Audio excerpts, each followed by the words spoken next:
এই কাঁচা আমগুলো সুন্দরভাবে ধুয়ে নিতে হবে। আরে মা, এগুলো কি করতেছে? মা তো আম নিয়ে এসেছে। এ রাজু, কি দেখতেছিস? এদিকে আয়, দেখ আমি কি নিয়ে এসেছি। হ্যাঁ মা, দেখলাম তো আম নিয়ে এসেছো, একটা টেস্ট করে দেখো তো কেমন হয়েছে। আচ্ছা মা। আরে এটা তো একটু মিষ্টি আছে, আবার একটু টকও আছে। হ্যাঁ রে, এই সময় এগুলো এমন করেই।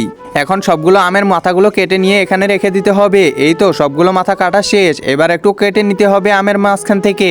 এরপর কিছু মরিচ দিয়ে দিব, এরপর কিছু লবণ দিয়ে দিব।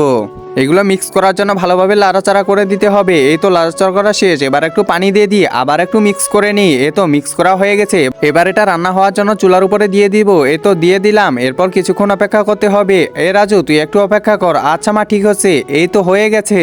একজন মা কতটা আপন হয়ে থাকে, যার মানেই তাকে জিজ্ঞাসা করে দেখো। তো দেখা যাক বন্ধুরা, এই মায়ের জন্য কে ভিডিওটিতে লাইক এন্ড সাবস্ক্রাইব করে। আর যারা মাকে ভালোবাসো না, তারা ভিডিওটি থেকে দূরে থাকো। এই তো মা, হয়ে গেছে। তাড়াতাড়ি এখান থেকে নামাও। আচ্ছা দাঁড়া, আমি নামাচ্ছি। এই তো একটা নামিয়ে নিলাম। এরপর এটার খোলসটা ভালো করে উঠায় নিতে হবে। আচ্ছা মা, তাড়াতাড়ি দাও আমাকে খেতে। এই যে নে, খেয়ে দেখ কেমন হয়েছে।